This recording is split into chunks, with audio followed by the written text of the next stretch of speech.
दोस्तों, क्रिकेट की दुनिया में एक से बढ़कर एक दिग्गज खिलाड़ी आए जिन्हें विदेशों से भी काफी प्यार मिला और कई उपलब्धियां हासिल कर उन्होंने जो अपनी छाप छोड़ी, दुनिया ने उसके लिए उन्हें लंबे समय तक याद रखा। अब समय के साथ ट्रेंड बदला है। जहां पहले टेस्ट मैच का बोलबाला था, आज वही T20 का दबदबा है। साथ ही आज फैंस का रुझान भी डिफेंसिव से अधिक अटैकिंग अप्रोच वाले खिलाड़ियों की तरफ ज्यादा है। पर एक चीज जो कभी नहीं बदली है, वो है महान बल्लेबाजों का आना। क्रिकेट पंडितों ने इस युग के महान बल्लेबाजों को 5-4 नामक एक श्रेणी में रखा हुआ है, जिसमें जो Root, Kane Williamson, Steve Smith और किंग कोहली शामिल हैं, जो किसी भी खतरनाक गेंदबाजी आक्रमण के लिए काल हैं। लेकिन ये सिर्फ इतने तक ही सीमित नहीं है। अब इस सूची में बाबर आजम का नाम भी शामिल हो गया है। तो दोस्तों, स्वागत है आपका नारा टीवी पर। आज की इस वीडियो में हम आपको उस महान बल्लेबाज की जीवन गाथा सुनाएंगे जिसने हाल ही में टेस्ट क्रिकेट में 10,000 रन पूरे किए, जिन्हें रोकना किसी भी टीम के लिए काफी चुनौतीपूर्ण सा काम है, जो काफी समय से इंग्लैंड टीम की रीढ़ की हड्डी है। बात हो रही है मिस्टर डिपेंडेबल ऑफ इंग्लैंड, जो रूट की। तो चलिए वीडियो शुरू करते हैं। जोसेफ एडवर्ड रूट का जन्म 30 दिसंबर 1990 को साउथ यॉर्कशायर, इंग्लैंड में हुआ।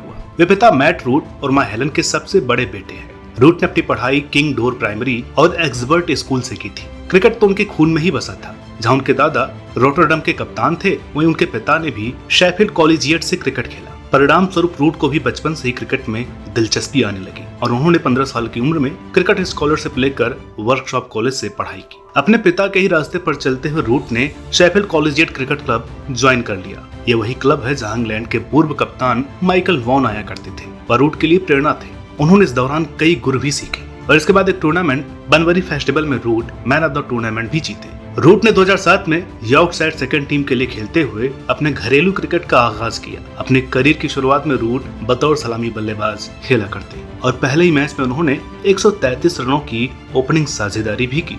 यॉर्कशायर अकादमी विजेता बनी और Root man of the tournament. उनके शानदार प्रदर्शन के चलते उन्हें फर्स्ट टीम से खेलने का मौका मिला, जहां उन्होंने 63 रन की पारी खेली। इसके कुछ ही समय बाद रूट को बांग्लादेश दौरे पर जाने वाली अंडर 19 इंग्लैंड टीम में शामिल किया गया और वो लाजवाब प्रदर्शन कर मैन ऑफ द सीरीज बने। वे 2010 अंडर 19 विश्व कप भी खेले, जहां उन्होंने कुल 6 मुकाबलों में 138 रन बनाए।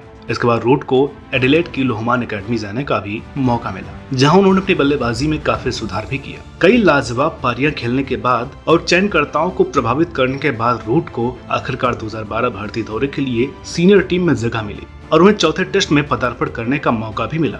पहली पारी में रूट ने 229 गेंद खेल 73 रन बनाकर काफी संयम दिखाया। वहीं दूसरी पारी में वे 20 रन बनाकर नाबाद रहे और इंग्लैंड ये सीरीज 2-1 से जीत गई। हालांकि इस टेस्ट में रूट की बल्लेबाजी 6 नंबर पर आई, लेकिन उन्होंने काफी प्रभावित किया। इसी दौरे पर उन्हें T20 और एक दिवसीय पदार्पण करने का भी मौका मिला। हालांकि T20 में तो उनकी बल्लेबाजी आई ही नहीं। ऐसा ही कुछ उनके पहले ODI में भी हुआ, पर वहां उन्होंने 9 ओवर की गेंदबाजी की। और दोस्तों, ये जानना बहुत जरूरी है कि रूट की गेंदबाजी भी कमाल की है। उनकी ऑफ स्पिन एक पार्ट टाइम बॉलर से कहीं अच्छी है, जब उनके पास कुछ वेरिएशन ऐसे हैं जिससे अपनी टीम के लिए महत्वपूर्ण विकेट निकाल ले जाते हैं। रूट ने श्रृंखला के चौथे एक दिवसीय में अपना पहला अर्धशतक जड़ा और यहाँ से टीम में उनकी जगह पक्की होने लगी। उनका चयन न्यूजीलैंड दौरे के लिए भी हुआ। हालांकि T20 में उन्हें बल्लेबाजी के अधिक मौके नहीं मिले, पर ODI में उन्होंने बढ़िया बल्लेबाजी करते हुए पहले मुकाबले में 56 और दूसरे मुकाबले में सर्वाधिक 79 रन बनाए। ऐसा करते ही वे अपने शुरुआती एक दिवसीय मुकाबलों में लगातार 6 बार 30 से अधिक स्कोर करने वाले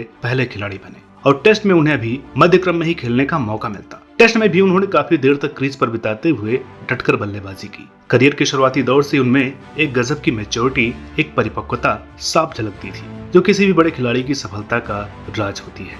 2013 में न्यूजीलैंड के खिलाफ घरेलू सीरीज में भी रूट का प्रदर्शन काफी बढ़िया देखा। पहले वे एक अभ्यास मैच में इंग्लैंड लॉयंस के कप्तान रहे, जहां उन्होंने 179 रन बनाए। वहीं दूसरे टेस्ट में उन्होंने अपने करियर का पहला शतक ठोक डाला। साथ ही वे हेडिंग्ले में टेस्ट शतक लगाने वाले पहले यॉर्कशायर खिलाड़ी बन गए। वे श्रृंखला के टॉप स्कोरर रहे, जहां उन्होंने 243 रन बनाकर 2-0 की जीत में अहम भूमिका निभाई। हालांकि ODI सीरीज में वो तीनों पारियों में बड़ा स्कोर करने में नाकाम रहे, लेकिन 30 के करीब वो हर बार पहुंचे, पर इंग्लैंड ये सीरीज हार गया। इसके बाद उनका चयन 2013 चैंपियंस ट्रॉफी में भी हुआ, जहां कई तेज तर्रार पारियां खेल रूट ने अपने पांव क्रिकेट के सीमित प्रारूप में जमा लिए। लेकिन इसी टूर्नामेंट के दौरान वे विवादों में भी घिर गए। दरअसल वे रात 2:30 बजे बार में दारू पीकर नकली दाढ़ी लगाकर कुछ मस्ती मजाक कर रहे थे और डेविड वार्नर ने कुछ गलत समझकर उन्हें पंच मार दिया। इसके बाद एशेज श्रृंखला में रूट बतौर सलामी बल्लेबाज खेले। हालांकि पहले मुकाबले में वे कुछ खास नहीं कर पाए, लेकिन दूसरे टेस्ट में उनकी 180 रन की लाजवाब पारी और फिर शानदार गेंदबाजी कर माइकल क्लार्क और ख्वाजा के विकेट लेकर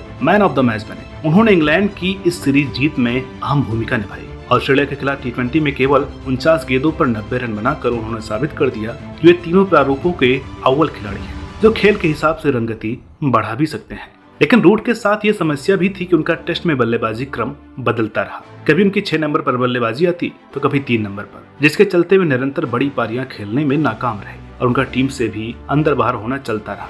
उनका खराब फॉर्म आगे की कुछ एक दिवसीय श्रृंखला में भी रहा, लेकिन वे अपनी उपयोगी गेंदबाजी से समय समय पर विकेट निकालते रहे। आखिरकार 2014 में वेस्टइंडीज के खिलाफ सीरीज में रूट के रनों का सूखा खत्म हुआ और तीसरे एक दिवसीय में 107 रन की पारी खेल उन्होंने अपना पहला ओडीआई शतक बनाया, जिसके लिए उन्हें मैन ऑफ द मैच चुना गया। वह श्रृंखला के सर्वाधिक स्कोर 162 और 4 विकेट लेने वाले रूट को मैन ऑफ द सीरीज भी चुना गया। लेकिन तीसरे मुकाबले के दौरान उनका अंगूठा टूट गया, जिसके चलते वे T20 विश्व कप से बाहर हो गए। इसी वर्ष श्रीलंका के खिलाफ लॉर्ड्स टेस्ट में उन्होंने अपने करियर का पहला दोहरा शतक लगाया, जिसकी बदौलत इंग्लैंड ने अपना सर्वाधिक टेस्ट स्कोर भी बनाया। वहीं भारत के खिलाफ चौथे टेस्ट में नाबाद 154 रन की पारी खेल वे अपने दम पर इंग्लैंड को 298 से 496 तक ले गए, जिस दौरान उन्होंने एंडरसन संग रिकॉर्ड 198 रन की साझेदारी की। अगले टेस्ट में भी रूट का बल्ला खूब चला और 149 रन बनाकर वे मैन ऑफ द मैच बने। इस श्रृंखला में रूट ने 581 रन बनाए और 1 विकेट लिए। हालांकि पहले 4 एक दिवसीय मैचों में उनका बल्ला शांत रहा, लेकिन अंतिम मुकाबले में 113 रन की मैच जीताऊ प्रदर्शन के दम पर वे सीरीज में इंग्लैंड के सर्वाधिक रन स्कोरर भी रहे। रूट ने 2015 विश्व कप में भी अपनी शानदार फॉर्म जारी रखा और श्रीलंका के खिलाफ 121 रन की पारी खेल विश्व कप में शतक लगाने वाले सबसे कम उम्र के इंग्लिश खिलाड़ी बने। हालांकि इंग्लैंड का सफर ग्रुप स्टेज पर ही खत्म हो गया। वक्त बीतता गया और रूट लगातार रनों का पहाड़ खड़ा करते गए। करियर के शुरुआती मुकाबलों में ही उन्होंने अप्रतिम योग्यता दिखाई। इसका अंदाजा इसी बात से लगाया जा सकता है कि अपने पहले 25 टेस्ट में उनके तीसरे सर्वाधिक रन थे। उनसे ऊपर केवल राहुल द्रविड़ और ब्रायन लारा ही थे। जिस घातक मिचेल जॉनसन के सामने अन्य बल्लेबाज टिक नहीं पा रहे थे, रूट उनकी आंखों में झांक कर डट कर खेलते। क्रिकेट पंडितों ने उन्हें इंग्लैंड की रन मशीन एलेस्टर कुक का उत्तराधिकारी करार दे दिया और 2015 एशिया श्रृंखला के दौरान उन्हें इंग्लैंड टेस्ट टीम का उप कप्तान नियुक्त किया गया। उन्होंने अपने लाजवाब ऑलराउंड प्रदर्शन के दम पर श्रृंखला में 460 रन बनाए और 4 विकेट लिए, जिसके लिए वे मैन ऑफ द सीरीज रहे। अपने दमदार खेल की बदौलत अब रूट टेस्ट के नंबर 1 बल्लेबाज बने। रूट का प्रदर्शन 2016 T20 विश्व कप में भी काबिल तारीफ रहा। खासतौर पर दक्षिण अफ्रीका के खिलाफ रिकॉर्ड चेस 230 रन के दौरान रूट के 83 रन की पारी के लिए उन्हें मैन ऑफ द मैच चुना गया और फाइनल में उन्होंने बल्ले से तो 54 रन बटोरे ही, साथ ही खतरनाक क्रिस गेल और जॉनसन चार्ल्स के विकेट भी चटकाए। वे फाइनल में अर्धशतक लगाने के साथ साथ कम से कम 1 विकेट लेने वाले केवल तीसरे खिलाड़ी बने। बेशक इंग्लैंड विश्व कप न जीत सकी, परंतु रूट के कारनामों की सबने सराहना की। वे टूर्नामेंट के तीसरे सर्वाधिक स्कोरर रहे। इसी वर्ष पाकिस्तान के खिलाफ एक टेस्ट में लाजवाब 254 रन की पारी खेल अपने करियर का सर्वाधिक स्कोर बनाया, जिसके लिए वे मैन ऑफ द मैच भी बने। वहीं एक दिवसीय श्रृंखला में जहां इंग्लैंड ने अपना सर्वाधिक 444 का स्कोर खड़ा किया, वहीं रूट ने 85 रनों का योगदान दिया। इंग्लैंड का 2016-17 भारत दौरा, जहां इंग्लैंड को टेस्ट में बुरी तरह से 4-0 से मात मिली। वहीं रूट इंग्लैंड के एकमात्र पॉजिटिव खिलाड़ी थे जिन्होंने सीरीज में 491 रन बनाए और इंग्लैंड की लड़खड़ाती पारियों को संभाला। इंग्लैंड के इस बुरे दौर में जब कुक ने कप्तानी छोड़ी तो रूट को टेस्ट का कप्तान बनाया गया और रूट ने अपने पहले ही मुकाबले में दक्षिण अफ्रीका के खिलाफ 190 रन बनाकर किसी भी कप्तान द्वारा डेब्यू पर सर्वाधिक स्कोर का रिकॉर्ड बनाया। पहले इंग्लैंड 3-1 से श्रृंखला जीता, फिर वेस्टइंडीज के खिलाफ किला फतेह किया। इस दौरान रूट ने लगातार 12 टेस्ट में अर्धशतक का एबी डिविलियर्स के रिकॉर्ड की भी बराबरी की। वहीं चौथे एक दिवसीय में रूट ने सबसे कम पारियों में 4000 रन पूरे किए। ये 4000 रन 91 पारियों में आए थे। 2017-18 की एशिया श्रृंखला में रूट कुछ खास कमाल नहीं दिखा पाए और 5 अर्धशतकीय पारियों को ज्यादा लंबा नहीं ले जा पाए। कुछ समय तक रूट के बल्ले से एक भी शतक नहीं निकला और उनका प्रदर्शन भी साधारण ही था। लेकिन भारत के खिलाफ 5वें टेस्ट में रूट के बल्ले से लाजवाब 125 रन की पारी आई और वो रनों का सूखा टूट गया। एक दिवसीय श्रृंखला में भी उनका जलवा बरकरार रहा और लगातार 2 शतकों की बदौलत साल 2018 में रूट ने 19 एक दिवसीय पारियों में 800 रन बना डाले। 2019 वो साल था जब इंग्लैंड ने पहली बार विश्व कप जीतकर विश्व क्रिकेट में अपनी बादशाहत स्थापित की। रूट ने विश्व कप में शानदार प्रदर्शन किया और 11 पारियों में 561 रन बनाए। नंबर 3 पर बल्लेबाजी कर रूट ने पारी को संभाला, सिंगल डबल निकाल स्कोर बोर्ड चलता रखा और बड़े शॉट्स भी बखूबी खेले। हालांकि इस में उनका बल्ला खामोश रहा और वे कुछ खास कमाल नहीं कर पाए। न्यूजीलैंड दौरे पर बतौर कप्तान रूट ने पहला दोहरा शतक लगाया। इसके बाद दक्षिण अफ्रीकी दौरे पर 3-1 से श्रृंखला जीतने पर रूट ने इस पर काफी खुशी व्यक्त की। हालांकि रूट ने कई अर्धशतकीय पारियां खेली, मगर वे एक भी शतक लगाने में नाकाम रहे, जिसके चलते उनकी काफी आलोचना हुई। जब बल्लेबाज जो रूट के स्तर का हो तो शतक से कम फैंस को कुछ हजम ही नहीं होता। 2021 तो मानो रूट के करियर में एक बाढ़ की तरह था, जब रूट एक के बाद एक शतक पर शतक लगाते ही जा रहे थे। पहले श्रीलंकाई दौरे पर 2 टेस्ट में लगातार 228 और 186 और फिर भारत के खिलाफ पहले टेस्ट में दोहरा शतक लगाकर उन्होंने 84 वर्ष पुराना रिकॉर्ड तोड़ दिया और सर डॉन ब्रैडमैन के बाद लगातार 3 टेस्ट में 150 प्लस स्कोर की बराबरी भी की। वहीं तीसरे टेस्ट में रूट ने अपना पहला 5 लिया। न केवल 8 रन देकर उन्होंने 5 विकेट झटके। हालांकि इंग्लैंड श्रृंखला जीत नहीं पाई, लेकिन रूट का प्रदर्शन टॉप का रहा।